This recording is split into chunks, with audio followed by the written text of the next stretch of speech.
Hello, welcome students. If you are planning to go abroad for higher education at affordable cost, this video is going to be very important for you. So today we have Piyush with us. Piyush is my ex-student.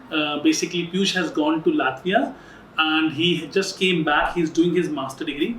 And Piyush, please share some information about you and your background, please. Yeah, so my name is Piyush and I'm currently studying in RTU, Riga Technical University, which is situated in Latvia. And I'm doing Masters in Computer Systems right now. And I'm pursuing in my fourth semester and I'm doing my master thesis right now. And I came into Indo-European like long way back. 10 years back, my cousin brother Karan had went to Germany for his masters, and right now he's settled there. Then after like 10 years, my cousin sister was also trying to go to Europe. So I also had a plan in mind that I have to also go and study abroad. So I joined her. Then we came here. We had some counseling sessions and all. And after that, we all calculated all the possibilities and all the financial expenses. And after that, we like took the step forward to go to Latvia. Piyush, a lot of people has different opinion about Baltic countries. Latvia, Lithuania, Estonia, Also, you also had that apprehension when you were applying for the application 2 years back. When you and your cousin sister Ridhima both came to me for Germany, and then we calculated the cost, and we came out that Latvia, Lithuania, Baltic countries are going to be much cheaper. Right now, there's something called reality and something called imagination. So the things we were discussing when you were in India, that your tuition fees is affordable and you will be paying the similar cost which you will pay in India. Was that true actually? Yeah, it was true. How much did you pay for your master degree program on per year tuition fee basis? In Indian currency? Yeah, like I'll tell you both, the per year tuition fees was like 3,800 euros, and it will cost you like, I guess, like 3,50,000 or 60,000 approx in Indian rupees. So 3 to 3.5 lakh rupees you can study. So and you studied in Riga Technical University, which is one of the biggest universities in the country. Yeah. Now, a lot of people talk about it, because I always say in my videos as well, that if you go to Baltic countries, not only Latvia but also Lithuania and Estonia, your living expenses is quite cheap. I normally quote 10,000 to 12,000 rupees in a hostel. Yeah. Is it true? Yes, it's true. How much you were paying? I was paying like 80 euros per month for the rent. 80 euros means something like 7,200 rupees. Yeah. Right? So let's say 8,000 rupees you're paying. Yeah. You paying extra bills like heating, water? No, nothing. Every utilities are included in that.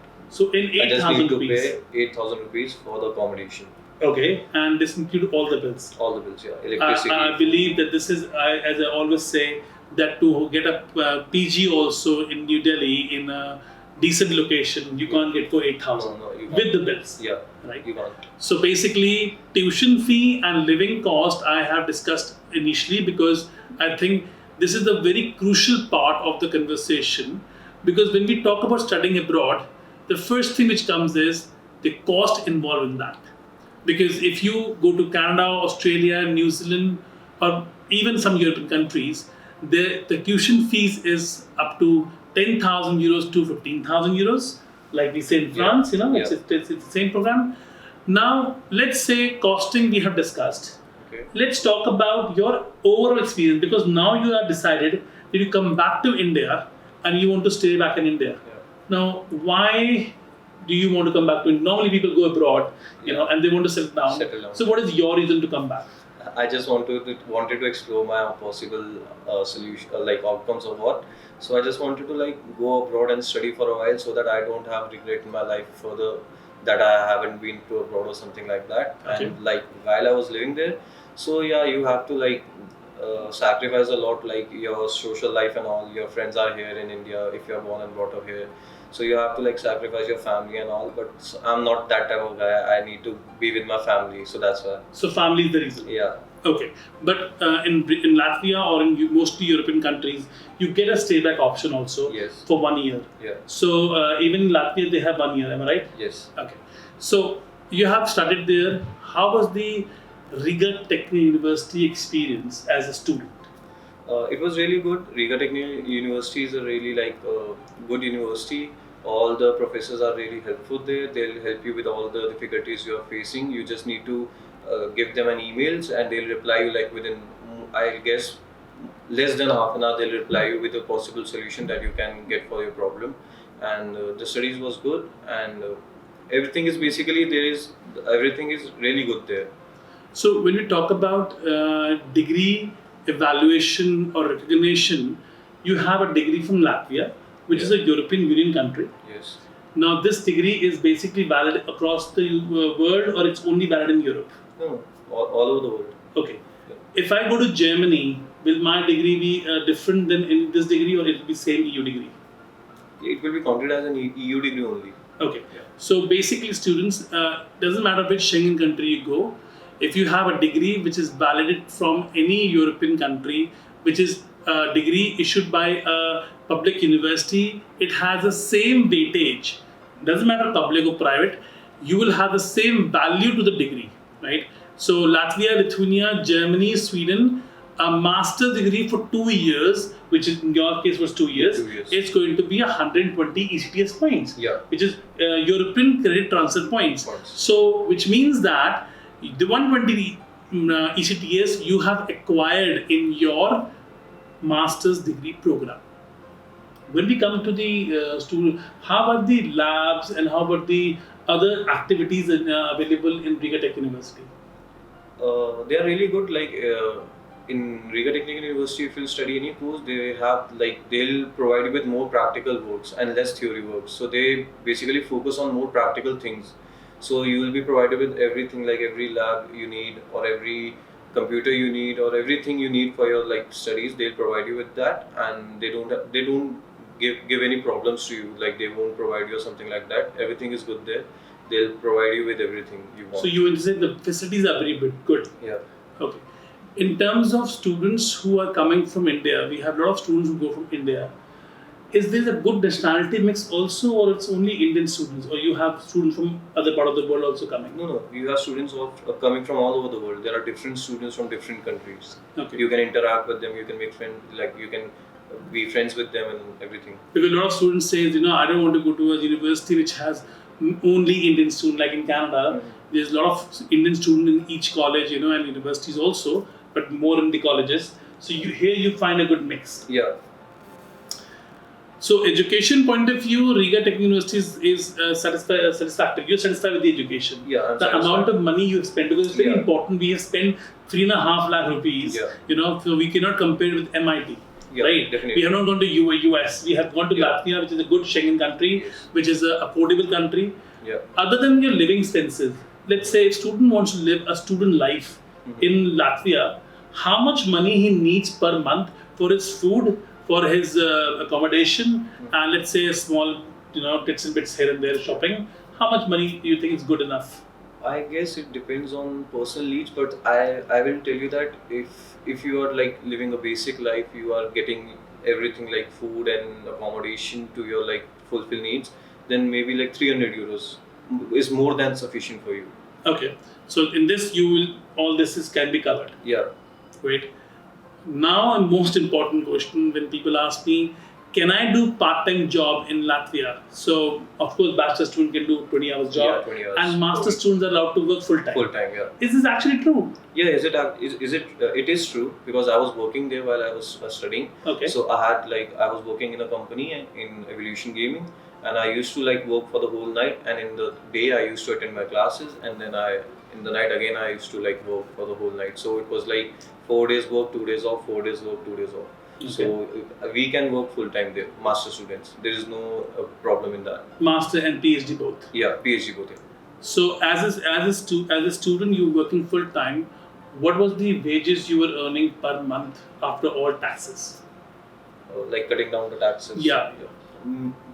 Normally I can earn easily up to 800 or 900 euros after taxes. So we are talking about 70 to 80,000 rupees. Yeah. You were earning after taxes. After taxes. Okay, and you just mentioned 800 euros, and 300 was your expenses. Yeah. Right. So you save with 500 euros. Yeah, you can easily save your 500 euros. So the second year tuition fee, you managed to make it yourself, or you actually asked your parents to pay? I managed to make it myself. It was really easy. You need to for couple of months, 5 or 6 months, you'll save your money. Then you can easily sum up the tuition fees of yours. A lot of students says that. I'm making a very categorical statement. there is no work in Latvia. You can't find jobs in Latvia. The wage rate is very low. How true is this? You can't say that because the wage rate is not low because of the, if you are saying it is low, then maybe you must be comparing it with some other country, because if you are staying in Latvia, if you compare it with the expenses you are making, the wage rate is equally, like, it is equal, it is not low. So basically, average student, maybe you work in casino, Yeah. right? You had a good English, and a lot of students who have good English, they can work in online casinos, which is quite Yes. popular there, Yeah. right? And a lot of students, not only Piyush, but a lot of students with good English actually work in online casinos. So how exactly it works? If you just share something, because how does online casino work? About the work I do? Yeah. It's just like it's an online casino. You have to go there as a game representative, and you have to sit on table, and you have to make play the games virtually. There will be no players in front of you. There will be just a camera in front of you, and you have to be on the table and deal the cards. Okay, and you need a good English. Yeah. Right? No, So- but in the job that I was working, we need to speak Hindi. It was for the team that was set up for us was Hindi team. So we have to speak in Hindi because the app was Parimatch, and it is used in India to play games online. Okay, so the app which we is going on these days, we see a lot of posters about Parimatch. Parimatch, yeah. So you were playing for Parimatch. Yeah, I was playing wow. for Parimatch. Okay, I didn't know that. So Yeah. so basically, education is good, quality of life is good. You can make part-time job as well. Now, when we come to security and safety, how safe is Latvia for foreigners? It's really safe. I didn't face any difficulties while staying there, or I haven't been threatened anytime. Like, there is nothing like that. It's really safe. Your cousin Ridhima is still doing her master's degree Yes. there itself in Riga University. Yeah. As a female student, do you think she have ever faced any insecurity or some No. challenges? Nothing like that. It's And- really safe there. So you think for females as well? Yeah, that's absolutely it's fine. really safe. Yeah. So basically, when it comes to quality of education, how do you see, because you have done your bachelor's in India also, Yeah. so you know the trend in India, how the teaching style is. Yes. How different is it in Latvia than in India? Yeah, we can easily say that in India, the teachers only focuses on theory part. They don't do much more of practical work. Okay. And in Latvia, if you go, then you have to do all the practical works, and theory is really less. Like, the teacher will provide you with some literature or something. You have to read it and you have to do it on your own. But in India, the teachers help us. They show us some examples and all. So in Latvia, it's like you have to put on your own effort. You don't have to, you can't copy from somewhere else or something like that. You have to put on your own efforts. You have to give it yourself, everything. Thank you, Piyush. Thank you so much for sharing this information. I think it was very important because a lot of students, they stay back in Latvia, or they stay back in European Union, or they move to Canada, Australia, New Zealand. Very few students want to come back to India, post their master's degree program. And specifically, you're not even using your master's stay back option. You just moving out early, right? Yeah. I So- just finished my degree and come And back. you came back, right? Yeah. So I'm sure you'll do something good for yourself in India also. Thank you. All the best for that as well, and you're most welcome if you want to need any help from us. But definitely, this is one story where you can understand that Baltic countries. See, I'm not going to say only for Latvia, because I think Lithuania, Latvia, Estonia, they all are like sisters, Yeah. And it's pretty much same euro. It has the same living cost. The tuition fees also similar. But if you're looking at good education in Europe at affordable price, right? This is very important. Then I would say choosing one of the countries in Baltic, specifically Latvia, is going to be always a good option for you. Let's meet again and discuss one another story with student from a different country and a different time. Press the bell icon on the YouTube app and never miss another update.